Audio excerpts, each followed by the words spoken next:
আসসালামু আলাইকুম, আমি মোহাম্মদ ইসরাফিল খান। আমরা আজকে চলে এসেছি মাইক্রোসফট এক্সেলের পরবর্তী একটা এক্সপেরিমেন্টে। আমরা আজকে দেখব কিভাবে আমরা অটোমেটিক ডাটা এন্ট্রি করতে পারি। এখানে দেখুন, আমি কয়েকটা আইটেম নিয়েছি। এই আইটেম অনুযায়ী আমরা এখানে ডাটা এন্ট্রি করব এবং সেটা অটোমেটিকলি ডাটা এন্ট্রি হবে। এর জন্য আমাদেরকে একটা ফর্ম ডিজাইন করতে হবে। সেই ফর্মে আমরা জাস্ট ডাটা ইনপুট দিয়ে সেভ করলেই অটোমেটিকলি ডাটা এখানে চলে আসবে। তাহলে চলুন আমরা ডাটা এন্ট্রি কিভাবে অটোমেটিক করতে হয় সেই বিষয়টা দেখি। এর জন্য আমাদের প্রথমে যে কাজটা করতে হবে সেটার জন্য আমাদের একটা ফর্ম ডিজাইন করতে হবে। তাহলে এখানে শীট 1-এ আমরা একটা ফর্ম ডিজাইন করব। ফর্ম ডিজাইন করার জন্য আমাদের যে বিষয়টা দেখতে হবে সেটা হচ্ছে এখানে যে বিষয়টা রয়েছে যে 8টা টপিকস, এই 8টা টপিক্সের উপরে আমাদের যেহেতু ফর্মটা ডিজাইন হবে, যে 8টা টপিক্স আমি কপি করে শীট 1-এ চলে আসলাম। এখানে এসে ডান বাটন প্রেস করে পেস্ট স্পেশালি ক্লিক করে জাস্ট ট্রান্সপোজ করে ওকে করে দিলাম। দেখুন এই 8টা টপিক্স এখানে চলে এসছে। এখন আমরা একটু জাস্ট দেখতে সুবিধার জন্য আমি নিচের যে 4টা টপিক্স আছে এই টপিক্সকে আমি কাট করে নিয়ে একটু দূরে পেস্ট করে দিলাম। এক কথায় জাস্ট দুই পাশে নিয়ে। এখন এখানে যে 4টা টপিক্স আছে এবং এখানে যে 4টি টপিক্স আছে এই টপিক্সে আমরা ডাটা এন্ট্রি করব। এখন আমরা যখন কোনো ডাটা এন্ট্রি করি সাধারণত তার পাশে কোলন দেওয়া থাকে। আমরা এখানে কোলন নিয়ে নেব, আমরা এখানে দিয়ে দিলাম। এটাতে আমি জাস্ট কপি করে সব জায়গায় বসাই দিলাম। জাস্ট কন্ট্রোল ভি পেস্ট করলাম, সব জায়গায় চলে গেল। এখন যেহেতু এই দুইটা আমার কলামকে আমরা মার্ক করব, করে জাস্ট যে কোনো এক জায়গা থেকে আমরা একটু ছোট করে দিলেই দুই জায়গায় ছোট হয়ে যাবে। দেখুন এটা মাঝখানে চলে এসছে। এখন আমরা যে এন্ট্রিটা করব সেটা হচ্ছে এই ঘরে। অতএব আমরা এই ঘরটাকে আমরা স্পেশালি একটু ভিন্ন কোনো কালার দিয়ে দিতে পারি। সেজন্য আমরা এখানে মার্ক করলাম, মার্ক করে এখানে কন্ডিশন ফরম্যাটিংয়ে চলে গেলাম। এখান থেকে যে আমরা জাস্ট নিউ রুলস অ্যাপ্লাই করলাম। অ্যাপ্লাই করে এখানে দেখুন যে 2 নম্বর সেলটা আছে সেটাতে চলে আসলাম। এখানে লেখা আছে format only sales that content. এখানে এসে এখানে লিখে দিব আমরা যে ব্ল্যাঙ্ক। যখন ব্ল্যাঙ্ক থাকবে তখন আমরা এখান থেকে একটা কালার সিলেক্ট করব। এই কালারটা চলে আসবে ব্ল্যাঙ্ক থাকলে। তারপরে আমাদের যে ফন্ট রয়েছে, ফন্ট আমরা ইটালিক বা বোল্ড যেটা ইচ্ছে দিতে পারি। আমরা রেগুলারে রেখে দিলাম। বর্ডারটা আমরা অল বর্ডার করে দিলাম। জাস্ট ওকে প্রেস করে দিলাম। এখন জাস্ট ওকে করে দিলাম। দেখুন এখানে এটা চলে এসছে। এক কথায় আমরা যখন এটা ব্ল্যাঙ্ক থাকবে তখন এটা এই কালার চলে আসবে। এখন যদি এটাতে আমরা কোনো কিছু লিখি তাহলে কালারটা চলে যাবে। দেখুন কালারটা চলে গেছে। ঠিক সেমভাবে আমরা যখন কোনো ডাটা এন্ট্রি করি তখন যে ডাটাগুলো এন্ট্রি করতে তার পাশে একটা স্টার মার্ক থাকে। স্টার মার্কের অর্থ হচ্ছে এটা ম্যান্ডেটরি, আপনাকে অবশ্যই এটা পূরণ করতে হবে। এই ঘরে আমরা একটা স্টার মার্ক নিয়ে আসবো। তাহলে আমরা কিভাবে সেটা করতে পারি, এর জন্য আমরা একটা সূত্র অ্যাপ্লাই করব। লিখব সমান সমান ইফ, ডবল ক্লিক করলাম, এখানে আমরা এই ঘরটাকে অ্যাপ্লাই করলাম, লিখলাম সমান সমান ডাবল কোটেশন দেওয়ার অর্থ হচ্ছে ব্ল্যাঙ্ক। যদি এই ঘরটা ব্ল্যাঙ্ক থাকে তাহলে সেক্ষেত্রে এখানে স্টার বসবে, কমা। যদি ব্ল্যাঙ্ক না থাকে, কোনো কিছু ডাটা থাকে, তাহলে সেক্ষেত্রে একটা টিক চিহ্ন হবে। তাহলে আমরা এটা কিভাবে নিয়ে আসতে পারি? এটা আমরা নিয়ে আসতে পারি কিবোর্ডের Windows plus dot button press করলেই একটা টেবিল চলে আসবে। সেখান থেকে আমরা বিভিন্ন ধরনের ইমোজি নিতে পারবো। তো আমার এখানে ইমোজিটা যেহেতু টিক চিহ্নটা রয়েছে আমি সেটা নিয়ে নিলাম। ক্রস করে দিয়ে জাস্ট ব্র্যাকেটটা ক্লোজ করে ইন্টার প্রেস করে দিলাম। এখন জাস্ট ইয়েস করে দিলাম। দেখুন এটা চলে আসছে, স্টার হয়ে গেছে। এখন এটাকে আমি কন্ট্রোল সি দিয়ে কপি করলাম, করে যতগুলো ঘর আছে আমার প্রয়োজন সবগুলোতে আমি জাস্ট মার্ক করে কন্ট্রোল ভি পেস্ট করে দিলাম। দেখুন সবগুলো স্টার চলে এসছে। এখন আমি এই ঘরটাকে একটু দুইটাই মার্ক করে একটু ছোট করে দিলাম এবং এই স্টারের কালারটা আমি এখন ভিন্ন করে দিলাম, রেড করে দিলাম, লাল হয়ে গেল। এবং আমরা যেহেতু এখানে এন্ট্রি করব, এন্ট্রি করার ঘর দুটোকে মার্ক করলাম, করে একটু বড় করে দিলাম, কারণ এখানে নামটা যত ধরে। আমরা যেহেতু এই অনুযায়ী আমরা ডাটাটা সিলেক্ট করব, তাহলে সেক্ষেত্রে এখন দেখুন আমরা এখানে যদি এখন কোনো কিছু লিখি তাহলে এটা এখানে টিক চিহ্ন হয়ে যাবে, তার মানে ডাটাটা ঠিক আছে। এবং যখন কোনো কিছু থাকবে না তখন এটা স্টার হয়ে যাবে। এখন আমরা এই যে টপিক্সটার উপরে আমরা ডাটাটা এন্ট্রি করব, এটাকেই আমরা এখন নিচেই নিয়ে চলে আসব। তাহলে কিভাবে এটা নিয়ে আসতে পারি? আমি এখানে কন্ট্রোল সি কপি করলাম, ডান বাটন প্রেস করে পেস্ট স্পেশালি ক্লিক করলাম, করে ট্রান্সপোজ করে ওকে করে দিলাম। দেখুন এই 4টা এখানে পরপর চলে এসছে। এরপরে আবার এই 4টা কপি করব, কন্ট্রোল সি প্রেস করলাম, ঠিক এই ঘরে এসে সেমভাবে এটাকেও আমরা ট্রান্সপোজ করে পেস্ট করে দিলাম। খেয়াল রাখতে হবে এখানে কোনো ঘর যেন ফাঁকা না যায়। এখন আমি সবগুলো ঘরই নিয়ে নিয়েছি, কিন্তু ঘরগুলোর লেখাটা অনেক বড় হওয়ার কারণে আমরা বুঝতে পারছিলাম। আমি লেখাটা একটু প্রয়োজনে ছোট করে দিলাম এবং এটাও আমরা এখন এই মুহূর্তে একটু বড় করে দিলাম যাতে করে আমাদের দেখতে সুবিধা হয়। এখন আমাদের যে কাজটা করতে হবে, এটাকে আমরা এখন মেনশন করে দিব। এক কথা একটা সূত্র অ্যাপ্লাই করা যায়, বলা যায়।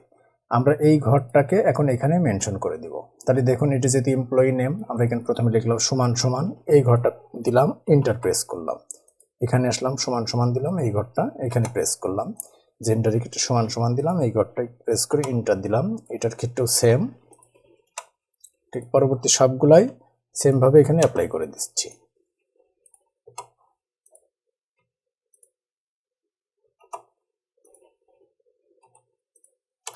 সেম ভাবে সবগুলো অ্যাপ্লাই করা হয়ে গেল।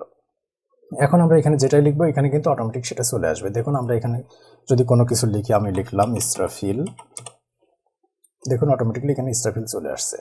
কোনো একটা আইডি আমরা এখানে দিলাম, কোনো একটা সংখ্যা, এটা আমাদের আইডি। জেন্ডারের এখানে আমরা এখানে ড্রপ ডাউন লিস্ট দিয়ে দিতে পারি, কারণ জেন্ডার মেল ফিমেল যে কোনো একটা হতে পারে। এর জন্য আমরা এখানে জাস্ট ক্লিক করলাম, করে আমরা এখন ডাটাতে যাব, ডাটায় যে এখানে যে ডাটা ভ্যালিডেশনে ক্লিক করব, করে এখান থেকে জাস্ট লিস্টে চলে আসব। এখানে আমরা লিখে দিব মেল কমা ফিমেল, জাস্ট ওকে করে দিলাম। দেখুন এখানে মেল অথবা ফিমেল যে কোনো একটা সিলেক্ট করে দিলাম, ফিমেল বা মেল যে কোনো একটা দিয়ে দিলাম। এখানে জাস্ট কন্ট্যাক্ট নম্বর যে কোনো একটা কিছু দিয়ে দিলাম। এখানে ডিস্ট্রিক্ট নেম, ডিভিশন নেম, উপজেলা এবং ডিপার্টমেন্ট, এইগুলো আমরা যেহেতু ফিক্সড, এগুলো আমি এক জায়গায় সেভ করে রেখেছি, সেখান থেকে আমরা এখানে ড্রপ ডাউন লিস্টের মাধ্যমে নিয়ে চলে আসবো। তাহলে আমরা এখানে ঠিক সেমভাবে ক্লিক করলাম, করে ডাটা ভ্যালিডেশন থেকে এখান থেকে লিস্টে ক্লিক করে এই সোর্সে চলে গেলাম। এখান থেকে যে এখন আমাদের যে শিটটা রয়েছে, আমি এখানে 2 নম্বর শিটে ডিভিশন নামটা রেখে দিয়েছি, আমি এখানে জাস্ট সিলেক্ট করে এন্টার প্রেস করে দিলাম, দিয়ে ওকে করে দিলাম। দেখুন এখানে ড্রপ ডাউন লিস্ট চলে আসছে, যে কোনো একটা সিলেক্ট করতে পারবো। সেমভাবে ডিস্ট্রিক্ট নেমটাও আমি ড্রপ ডাউনে করে নিয়েছি, তাহলে এর ক্ষেত্রেও আমরা এখানে জাস্ট ডাটা ভ্যালিডেশন থেকে চলে যাব লিস্টে, সেমভাবে এই সোর্সে চলে যাব। এখান থেকে 2 নম্বর শিটে এখানে দেখুন আমি ডিস্ট্রিক্ট নেমটাও নিয়ে নিয়েছি, এখান থেকে জাস্ট এইভাবে মার্ক করে চলে যাব নিচেই। দেখুন এই পর্যন্ত চলে আসছে, এন্টার প্রেস করে দিলাম, ওকে। দেখুন এখানে ড্রপ ডাউন লিস্টের মাধ্যমে চলে আসছে, যে কোনো একটা সিলেক্ট করে দিলাম। সেমভাবে উপজেলার নেমটাও আমরা ড্রপ ডাউন লিস্টের মাধ্যমে নিয়ে চলে আসবো।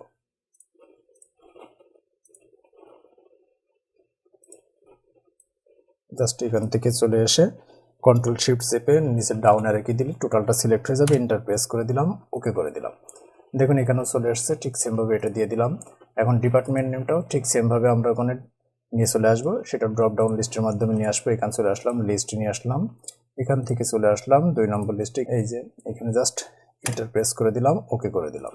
দেখুন চলে আসছে এখানেও ডিপার্টমেন্ট।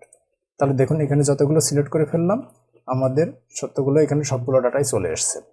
আমাদের অ্যাকচুয়ালি মূল কাজটা আমাদের হয়ে গেছে, যে আমরা যেটা করতে চাচ্ছি সেটা এখানে চলে আসছে। এখন আমাদের কাজ হবে কিভাবে এই লিস্টে এটা অটোমেটিকলি চলে আসে সেইটা আমাদের করা। এর জন্য আমাদের যেটা এখন করতে হবে সেটা হচ্ছে, তার আগে আমরা একটা সেভ দিয়ে দিলাম। এর আগে আমাদের যেটা করতে হবে সেটা হচ্ছে, এখন আমাদের ডেভেলপার্স থেকে যেয়ে ম্যাক্রোটা রেকর্ডটা অন করতে হবে।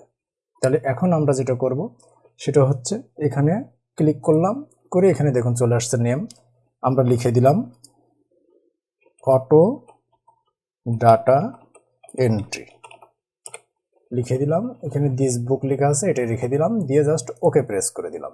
দেখুন এখানে রেকর্ডটা অন হয়ে গেছে, চলতেছে। এখন আমাদের এই যে ডাটাটা আমরা এখানে নিয়েছি, সেই ডাটাটা আমরা কপি করব। কন্ট্রোল সি দিয়ে কপি করলাম, যেই শিটে সেভ করতে যাচ্ছি সেই শিটে চলে আসলাম। এসে আমরা এখন যেখানে যে বাইরে ক্লিক করলাম, করে আমরা এখন যেটা করব সেটা হচ্ছে কন্ট্রোল ডাউন বাটন প্রেস করব, এরপর কন্ট্রোল লেফট বাটন প্রেস করব, এরপর কন্ট্রোল আপ বাটন প্রেস করব। করার পর দেখুন লেখা আছে ইউজ রিলেটিভ রেফারেন্স, এটাতে ক্লিক করে দিলাম, দিয়ে জাস্ট নিচে ডাউন অ্যারো কি একবার প্রেস করলাম, করে আমরা এখানে এসে ডাইন বাটন প্রেস করে পেস্ট স্পেশালে গেলাম, যে জাস্ট এখানে ভ্যালুসে ক্লিক করব, করে জাস্ট ওকে করে দিলাম। দেখুন আমরা ওখানে যেটা নিয়েছিলাম সেটা এখানে অটোমেটিকলি কপি হয়ে চলে আসছে। এখন আমাদের যেটা করতে হবে সেটা, আমরা বাইরে যে কোনো এক জায়গায় এটা ক্লিক করলাম, ক্লিক করে ইউজ রিলেটিভ রেফারেন্সটাকে আমরা ক্লিক এখন উঠিয়ে দিলাম। আমাদের মোটামুটি এখানকার কাজ শেষ। এখন আমরা যেটা করব সেটা হচ্ছে পূর্বের শিটে চলে যাব। এই শিটে এসে এখানে যে তথ্যগুলো আমরা লিখেছিলাম সবকটা মার্ক করে কিবোর্ড থেকে ডিলিট প্রেস করে ডিলিট করে দিলাম। এখন এখানে দেখুন আমাদের যে স্টপ রেকর্ডিংটা ছিল, এটাতে আমরা স্টপটাকে মানে উঠিয়ে দিলাম, এক কথায় রেকর্ডটা স্টপ করে দিলাম। ধরুন আপনি কোনো একটা ডাটা এন্ট্রি করবেন, তার জন্য সবকটা ডাটা দেওয়ার পরে কি আপনাকে সাবমিট করতে হবে, সেই জন্য এখানে একটা সাবমিট বাটন নিয়ে আসতে হবে। তাহলে সেটা আমরা কিভাবে নিয়ে আসতে পারি, জাস্ট এখানে আমরা যে কোনোভাবে নিয়ে আসতে পারি। শেপে গেলাম, শেপে যে কোনো একটা শেপ নিলাম, আমরা এই শেপটাই নিলাম, এখানে এখন লিখে দিলাম সেভ অথবা লিখলাম সাবমিট। এখন এটাকেই জাস্ট এখান থেকে আমি মিডিলে লাইন করে দিলাম, দেখুন জাস্ট এটা সাবমিট করে দিলাম। এখন এখানে দেখুন আমি সাবমিট, এখন যদি কারসার ধরি জাস্ট কোনো কিছু আসতেছে না। এখন এটাকে আমরা জাস্ট ডান বাটন প্রেস করব, করে দেখুন অ্যাসাইন ম্যাক্রোতে ক্লিক করব, দেখুন অটো ডাটা এন্ট্রি বলে আমরা এটা সেভ করে রেখেছিলাম, এটাতে ক্লিক করলাম, করে জাস্ট ওকে করে দিলাম। এখন দেখুন আমি যদি কারসারটা এরপরে নিয়ে যাই, তাহলে দেখুন এখানে একটা হাতের সিম্বল আসছে, তার মানে এখানে এখন ক্লিক নিবে। তাহলে এইবার আমরা ডাটা এন্ট্রিটা শুরু করব।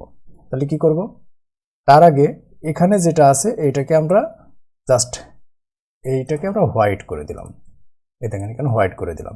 এখানে যে লেখাগুলো ছিল এটাকে আমরা এখন নো বর্ডার করে দিলাম, নো বর্ডার করে দিলাম। এটা সৌন্দর্যের জন্য আমরা জাস্ট এটাকে মার্ক করে অন্য একটা কালার এখানে দিয়ে দিতে পারি, যে কোনো একটা কালার দিয়ে দিলাম, ধরুন আমরা এই কালারটাই দিয়ে দিলাম, এই কালারটা দিয়ে দিলাম। জাস্ট এখন আমরা এখানে যে কোনো একটা ডাটা দিব, ধরুন লিখলাম আমি যে কোনো একটা কিছু লিখলাম, পরেরটাই সেমভাবে লিখলাম, দেখুন টিক মার্ক হয়ে যাচ্ছে। পরেরটাও কোনো কিছু লিখলাম, কিন্তু এটা নিবে না, কারণ এখানে ড্রপ ডাউন লিস্ট থেকে আপনাকে সিলেক্ট করতে হবে। মেল দিলাম, এরপরেরটাই কন্ট্যাক্ট নম্বরে ক্ষেত্রে যে কোনো একটা নম্বর দিয়ে দিলাম।